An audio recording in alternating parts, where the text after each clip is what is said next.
Welcome back, Egyptology lovers. Today we're doing another translation of a stela. This one is known as the Semna Boundary Stela of Senusret III. This stela can be found at the Metropolitan Museum. This stela is from the 12th dynasty of the reign of Senusret III, his year 16 of his regnal year. This puts it at circa 1863 BC. It was found in Sudan at the fortress of Semna West. And today we're going to do a translation. We're going to work our way from the very top up here. You can see the hieroglyphs are all facing towards the right. So we're going to go from the right, the 2 rows on top, and then continuing to the, basically there's 20 in total rows, and we're just going to do them all. So let's begin with the translation, and here we go. So on the very top here, you have the titles of the king himself. But before we begin with the hieroglyphs, a very simple design that you have here, which is a normal curved domed stela. This little curvature arc over here represents Nut of the sky, or Pet, which is the word for sky. And here you have the winged sun disk, which is a protective symbol protecting the pharaoh. In this way, it's protecting the hieroglyphs or the essence or the words of the pharaoh. And over here you have hieroglyphs which are mirrored on both sides. This is known as the Behedite, which refers to Horus at Edfu, the temple of Edfu. Now, beginning over here on the very right, these 2 rows have the 5 names of the pharaoh. All pharaohs had 5 names after the 3rd dynasty. They're a little bit out of order, but that's okay. But we do have the completion of them. It begins right here with the living Horus, who is divine of forms. Then we have the second name, which is the Nepti, or the 2 ladies, which is Nekhbet and Wajet, the vulture and the cobra. And here you have her. The name is divine of births. So divine of births. And then the personal name, the throne name, which is the king of Upper and Lower Egypt. And here you have the cartouche with the throne name of the king. That means 𝋹�𓋴𝓹��𝓬𝓹𝓬𝓹, which means the Ka of Ra have appeared, or the Kas, plural, of Ra have appeared. And here it is given life. The next one is the golden Horus. This is supposed to be the 3rd name of the pharaoh. It's just a little bit out of order, but that's okay. This is the living golden Horus, but the name you have here is manifested. So the living golden Horus is manifested right over here. Then you have the personal name of the king, the final one, but there are some titles in between, which is the son of Re, of his body, his beloved, the Lord of the 2 lands. And here you have the name of Senusret, which means he of Wosret, or of Thebes. He is given life, stability, and power forever. And that is the 5 names of the pharaoh on the top here for the tutelary of the king. And now we begin the translation of the 3rd row here. Now, all of these stelas, generally when they refer to the king, it starts with his regnal date. So what we have here is the word Renepet, which is the year. This is the number 10 and then 6, so the year 16 of the 3rd, number 3, month of Peret. So this is the month of Peret, which refers to the month of the growing season between January and February. All right, here you can see it's a bit scratched off, but it refers to the 3rd day. So this particular date refers to the year 16 of the 3rd month of the season of Peret, which is the growing season of the 3rd day. And now we refer to what's going on this particular period. It says, His Majesty has made the border towards the south in Webu. So he's Semna. So he basically extended the border down to Semna, which is in the Sudan. And continuing over here, it says, I have made my border southward of me, or going down south of me, for my fathers. So this refers to either the gods or his ancestors. And continuing, I have added, continuing here, wealth upon my passing. I am, this is together, the king whose speech one acts, planning that my heart happens in my hand, or in the hand of mine. Now, this is expression that refers to, that really literally means, what happens through me is what my mind plans. But this is the literal way we read it. Continuing over here, aggressive, to take possession, and hasty, to, continuing here, succeed. And does not lie down the matter in his heart. Now, this is another expression which means in whose mind a matter does not lie dormant. So if he has something in his mind, the Pharaoh, he will act upon it. That's what it means. And who takes thought with the poor and stands with, continuing over here, kindness. But not merciful to the enemies that attack him, and who attacks when he is attacked, but is still when one is still,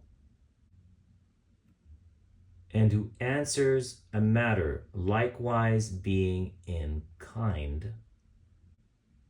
For as for keeping still after an attack, to let that courage, which is over here, this is the word courage mixed over here, courage, and that's the word that courage, coming back here, of an enemy. So what this is saying is to let out that courage of the enemy, so to scare the enemy's courage out of him. Now, that bravery is aggression. That misery is retreat. That is a coward, truly, who is driven from his boundary. So the next large section will describe how the king and his army scared off Nubians, basically demonstrating the tactics of warfare when it comes to attacking and defending. And we'll go from over here.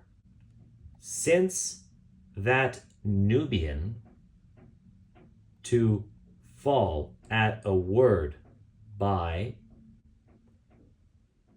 answering him what makes him retreat. So basically attacking him. Don't run away from him, but attack him and he'll run away. And now continuing the tactic, it says, when one is aggressive to him, referring to the Nubian, he turns his back. And when one retreats, so if you retreat, then he goes to aggression. So you have to attack him to scare him off. If you run away, he attacks you. Now the stela will describe the character of the Nubians when in regarding to war, how they see them when it comes to battle. Down here, not a people indeed of respect, so they don't receive respect. They are the despicable ones, or those despicable, with broken up spirits. A new sentence is formed here. This is the nisbe, which is referring to an add-on to the verb, and it comes over here and it says, seen it my majesty, or basically my majesty has seen their character or their cowardice.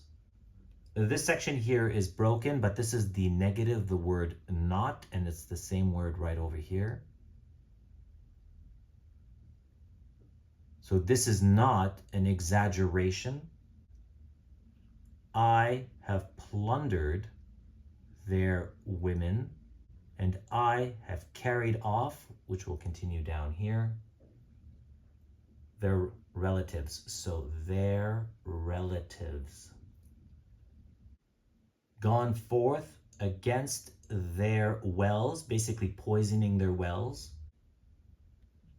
Hit or destroyed or attacked their cattle, and plucked up their grain.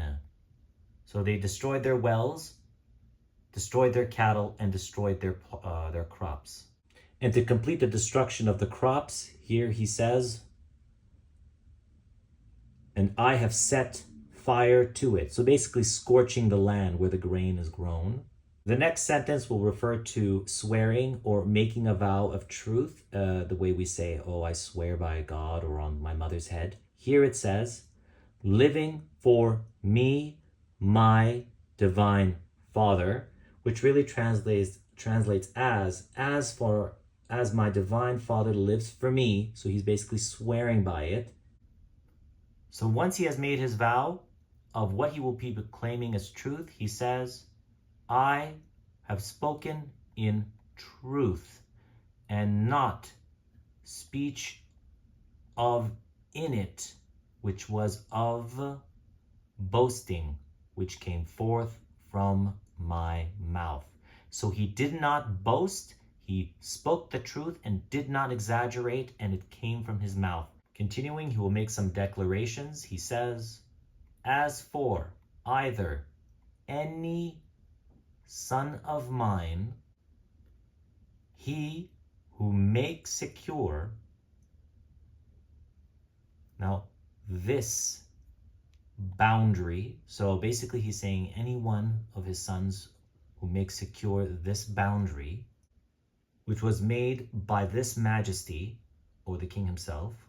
So here refers that the majesty made the boundary, he extended it, so this belongs to the majesty, but now he will declare his son as well in the stela, so he is solidified in the lineage of his ancestors. And this my son, who was born him of the majesty, so of himself, his own son. And here he honors his son by saying, suitable is the son who honors his divine father, referring to the king, so giving honors to his son, and who makes firm of the border of the one who begot him. So basically the son who will keep firm the border of the king who made his son. The next line will show how any son who loses the border will be denounced by the king, and it says, as for moreover him who loses it, so loses it, which refers to the border, and fail to fight for it, is not my son. So he denounces his son if he does not fight for the border or loses the border.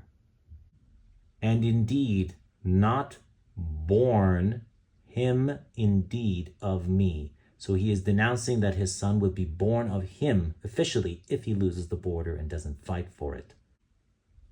Now, moreover, made possible the majesty who made the image of the majesty upon this border, made, which is here and there, made the majesty for that sake, for your firmness